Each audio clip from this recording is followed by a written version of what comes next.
Welcome back, brothers and sisters. Tim Braden, Second Legacy. You are amazing, and we got to do it. We got to do it. It turns out that we have a little bit of a situation, RINO, that dealing with, and we have a video from Dan Crenshaw that you guys really need to see. And in my own personal opinion, it exemplifies all the issues that we see in Congress right now.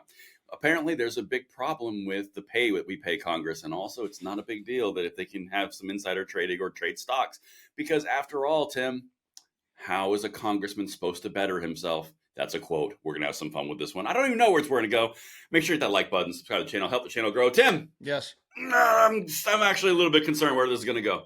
We're going to play the video, but I don't know what's going to happen because we are known for sarcasm and irreverence a little bit. I'll try to control. Maybe not. I don't know. Smidgen. Dan has a special way of getting under people's skin. He does. And you just, there's a lot of things here. There's nonverbals. There's just delivery styles, there's words said. We're going to start it, and I'll tell you when to stop it. Or Tim, if you feel something strikes you in passion, stop it. But let's go with Dan Crenshaw. This is a Republican from Texas. Listen to this, guys. Vote for a ban on Congress members trading stocks? Yeah, I mean, this is like number 1,000 on my priority list of things to care about. This is one of those stupid things that I've been dragged through the mud on. You know how much money I've ever had in the stock market? About $20,000, and yet I've been dragged through the mud on this as if like there's some insider trading.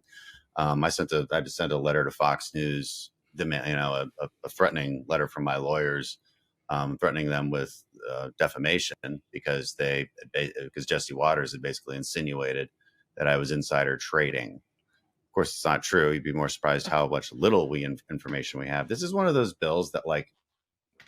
So I wanted to stop there real quick. So I watched this video, and in one of the responses, somebody had pulled his financial records, and Dan appears to have like $6 million in the stock market. Now that's what somebody else posted. They I don't know where they got the information. They broke it down, like his investments and what his $174,000 salary is, and they broke down all of his revenue, and they said, Dan, how do you explain the $6 million number away if you claim you only have $20,000 in the stock market? So whether that's true or not, I don't know, but somebody posted the receipts. At least it appeared to be. So anyway, I find that really interesting. It seems dishonest to say that look, I don't even trade stocks. I don't even own a stock. I don't even know what a stock looks like. I maybe had $20,000, but it wasn't even me that did it. I mean, and what they're talking about here, folks, is insider trading, like what Nancy Pelosi has been accused of, right? Yep. We're not talking about just regular stock trading. Like, I got a 401k. Right? No, what we're talking about is insider trading using privileged information that you get as a congressperson and using that to make stock trades that benefit you, which is technically illegal. All right. Anyway. No, but the other, hold on. One more part to that. These people have the levers of power of which to affect economies. Like, for example, you have all of these different pieces of legislation that could have something to do with inflation. All of these people, all of these things with import, export. All of these pieces of legislation that directly affect the economic outlook of our country, and you kind of know which ones will affect by your actions. Yeah, even if we've got the potential. Oh, sorry, go ahead. No, I just want to say, let me give you a name. Solyndra. Do you remember that one? Yep, I do. So that was under the Obama administration. And this is a perfect example. Solyndra was given the blessing by the king, Obama. And so then what happens? Then you have Congress who's pushing this Green New Deal nonsense and all this greeny stuff. Guess what you can do? If Obama says, Solyndra is the anointed one, and you're in Congress and the bill becomes before Congress to increase spending or to give favoritism to green energy companies like Solyndra, if I vote to pass that bill, I can increase my portfolio's value. Exactly. And therein lies the rub. Yes. It's the potential for that. It's not even necessarily accusing Dan of doing that. Again, the tweet that Tim was just referencing isn't an allegation. That's not something we're bringing forward, but it brings up the perspective of it could potentially happen. That's the entire point. The point is not we don't want Congress people to further themselves. First of all, that's not why they should be there. They're there to serve the people, not to make themselves enriched. But anyway, different thing. We're going to touch on in a second. It's the potential. It's not that someone like him did it. It's the potential for someone to influence national decisions for their own benefit. It's not hard. Right. But, let's continue. Of course, people support it. Yeah, sure. Okay. Who cares? Because I barely have anything in the market anyway. Are there a couple cases like wherein Nancy Pelosi has some very suspicious timing of her trades? Yeah, that has happened. But nobody else can point any other examples out. So sure, yeah, why not? Don't let us trade stocks. How about we'll just keep whipping ourselves. How about we don't make any money either? How about like just cut our paychecks? We haven't gotten a pay raise since 2008. Yeah. Even a COLA increase. Cut that bad boy. Yeah. Dude. Wow. There's a lot to digest there.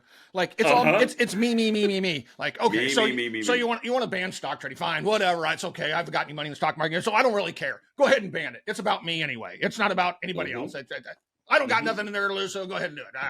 And then we haven't had a pay raise since 2000. You know what? Just take away our paycheck. Nobody has said that, Dan. Now you're just creating straw men. Now you're just making stuff up. Nobody said, hey, come in here and do this for free. We want millionaires and billionaires running the country that don't take paychecks. I know he does. You know, it's like, that's not what we're talking about, Dan. You're just making stuff up now. You're just grandstanding, and it's obvious to anybody watching. I mean, who does he think he's BSing here? Exactly. Dude, that's the other point. If you look at the nonverbal cues here, if you look at just the tone, it's all condescension. It's all irritation. It's all self-aggrandizing. Everything is how this affects me in this clip. It's, well, you know, sure, we shouldn't have any way to make any kind of money and better ourselves. That's why you shouldn't have career politicians, because if this is the whole point of this. If this guy is sitting here and he's openly frustrated and saying, sure, whatever, just make it so that we cannot better ourselves financially at all. That's not the point. That's how you get into a position where they get so frustrated, they stop caring, and then they become corrupt. Yeah. That's why right here, this is why you should not be in Congress this long. You should serve your time and then get out. It is not meant to be something to enrich you. We need term limits. And but listen to Dan's tone in this interview, and then go look at some of Dan's recent tweets on X. The man's losing it. He's F-bombing them. This is the press. Yeah. This is the free press, and he's F-bombing them. And he's F-bombing on X. He's cussing people out. He cussed out Cat Turd. I mean, yeah, he did. He's just on a rip. I even went and responded to him like, careful, Dan, these public outbursts here could get you red flagged, because this is red flag Dan Crenshaw we're talking about. And that's the point, dude. You're going to the next part. Okay. For specifically, not on the clip, but like on the backstory here. Yeah. In our world, in the 2A specific subset, in that little pocket, Dan Crenshaw, we were talking about this right before we hit record. He had such amazing potential. He had everything going for him. The gun world was behind him fully. He comes out and he starts supporting red flag laws because he gets in bed with the establishment.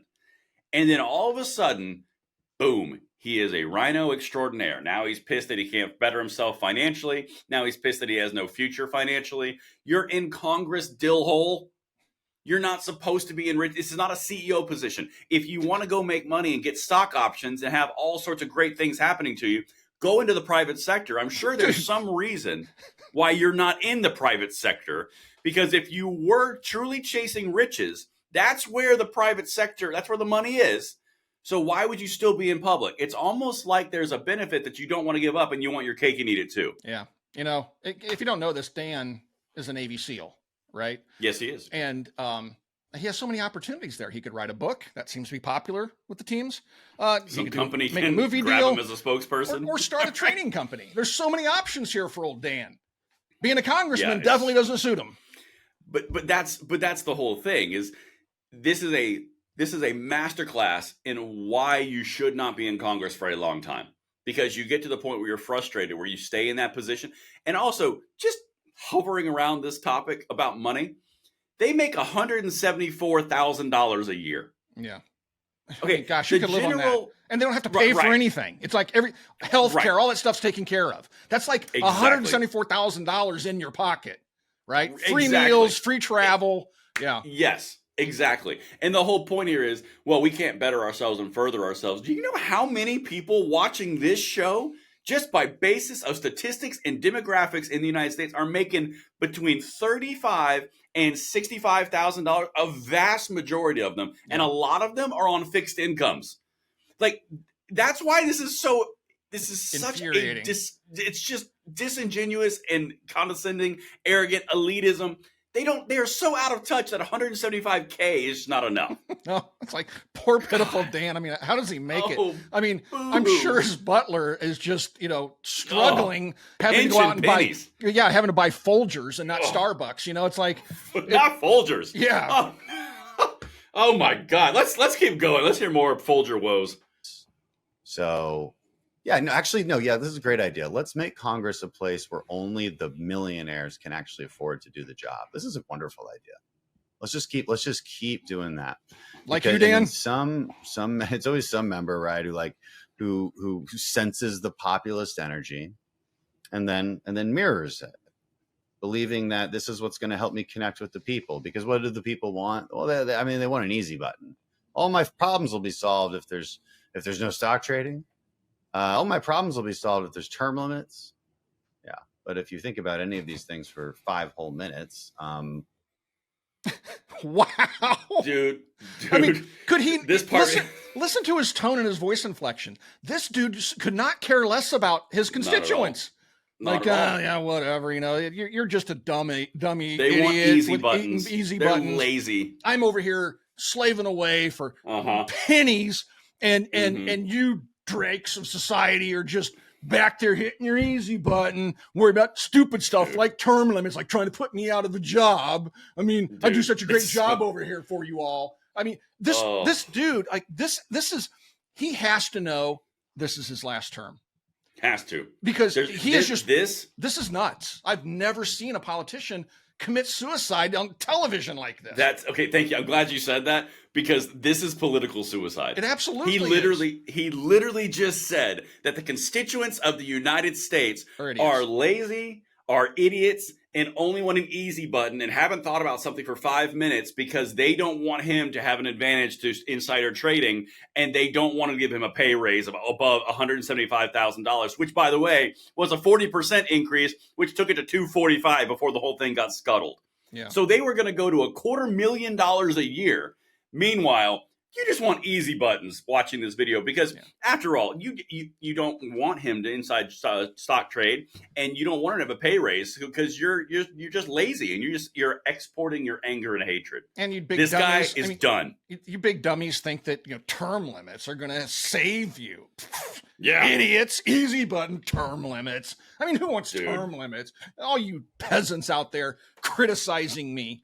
It's Marie Antoinette over here. It is unreal. I watched this video in complete disbelief.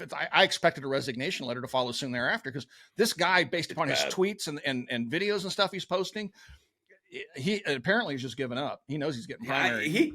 He's running the potential of getting censured by the Republican Party in Texas. I mean, he really is. But honestly, guys, I think this was a sneak peek on accident into the mentality of the elite of the the people who have been there for several terms. If this is truly the way that they perceive the population, and this is the way that they view their jobs as a way to enrich themselves, and they express frustration when they can't, I think you just found the problem. Yep. I think that's it. Yep. That old Dan, has he got anything else to say? Oh, no, nothing worth it. It's more. Yeah. I mean, you can do 10 more seconds. Like, go ahead, let's do it. You might quickly come to a different conclusion. Now, what I vote for? Yeah, sure. Who cares? It doesn't matter to me, because I don't have any money to put in the stock. I'm glad we rolled the last few seconds. I forgot that was in there. I don't have any bleeping money to. Who cares? I don't care. Who cares? I don't care. Sure, I'll vote for it. Whatever. Term limits and easy buttons, you morons. Will I vote for it? Yeah, why not? What the hell? I ain't got no damn money anyway. I'm just broke over here with my $6 million. God in heaven. Alleged $6 million. Yeah. So anyway, oh my God. Dan, you are a D-bag, and I cannot wait. There was a time when I was with so many others when he first got elected. I thought there was great promise here. I even talked to the man on the phone, and it so went out of control so quickly soon thereafter.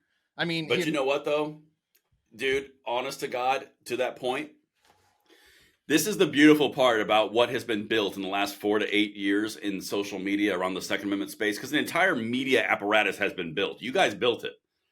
And now we have a way to disseminate information faster than the actual media sources do. And we have no filter because we're we're focus dedicated.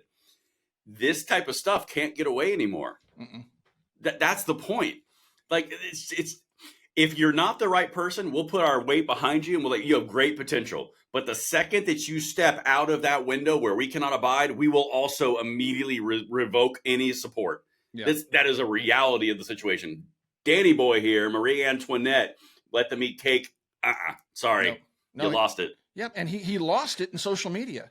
He committed his political suicide in social media, and now he's doing it on video and everything else. And he's not learning from his mistakes, which is rather surprising given his background. You would think he could assess the situation and come up with a new battle plan.